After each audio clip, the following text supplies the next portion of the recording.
participating in the labor force, and the home ownership rates are all down. So are Democrats really better for working families? It's a fair question here. Harlan Hill, Crystal Ball, and Steve Moore back with me. First to you, Steve. I mean, look, I think the proof is in the pudding, right? I mean, you look at the employment situation, you look at the lack of job growth in this economy, you look at the lack of wage growth in this economy, and I think it's there. Why would anybody want more of that?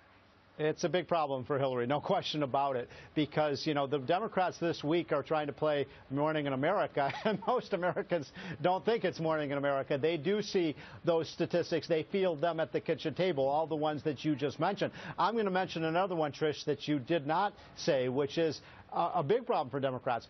You're right. Barack Obama's been in office now for 7.5 years. Every year he has been in office, income inequality has gone up, not down. That's despite 3 minimum wage increases, tax increases.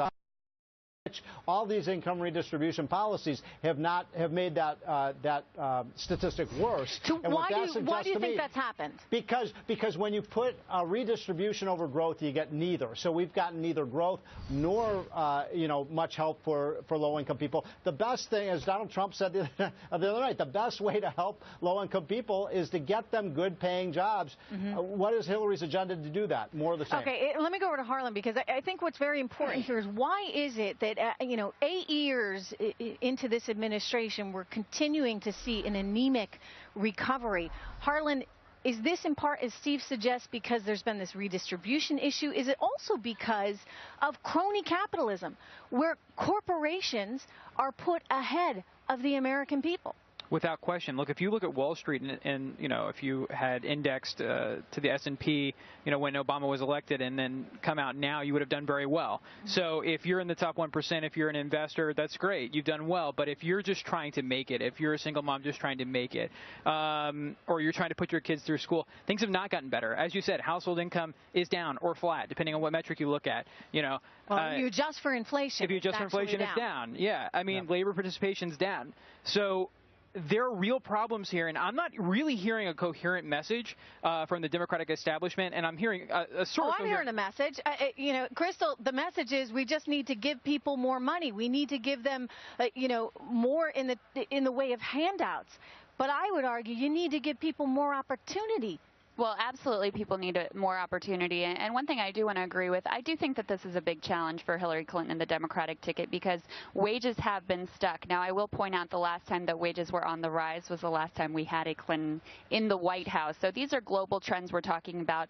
Inequality has been rising really around the world. But a couple things that the Clinton administration would do. Thing, raise the minimum wage, something that Donald Trump opposes. Create family-friendly. He actually hasn't totally come out in opposition to that, but no, he did. Going. He said that he wouldn't. No, but we wouldn't already raise the minimum wage. But we already did that, and it didn't work. And we already did the infrastructure spending, and that didn't work. We already taxed the rich. That didn't work. These are all just ideas we've already done. There's nothing new here. That's not true that there's nothing new. I mean, one of the things that you're also ignoring is the fact that the president isn't a magician. So he had to work with a Republican Congress. But he also has not laid out. Getting things through there. He's the leader of the United States. And we've also forgotten about the fact that we had unemployment. We had a financial crisis when the president came into office. Unemployment has dropped from 10% down to 4%. Trying to say that. I keep hearing that from a lot of Democratic strategists, and they want to. No. But here's the thing: anytime you're coming off something that bad, Steve, you're an economist. You know this. I've looked through all the economic history books. You typically have a much bigger jump because comparatively, the economy looks that much better once it starts to heal. But guess what? We never started this real healing process. Yes. We've had record-breaking streak of job creation. Behind. No, but we're $3 trillion behind. But wait, Crystal, you never answered my question. What in what Hillary Clinton is saying is new? What's different from Barack Obama? Nothing. Well, I actually name one thing, one policy. Well, I actually think that you are right in the fact that we do need a broader rethinking of the economy, because the jobs that we're creating are by and large low-wage service sector jobs, and they don't have union backing, so we don't have workers who are able to advocate for a higher wage and push back against the vicissitudes of the market system that has left them with virtually nothing. So you're in agreement with us then that this Obamanomics system has failed the American people? No, I'm not agreeing with that at all. A lot of the policies that he has tried to implement, and including, I mean, we haven't had the infrastructure spending yes, that we had $800 billion. We did $800 billion. And we should have had.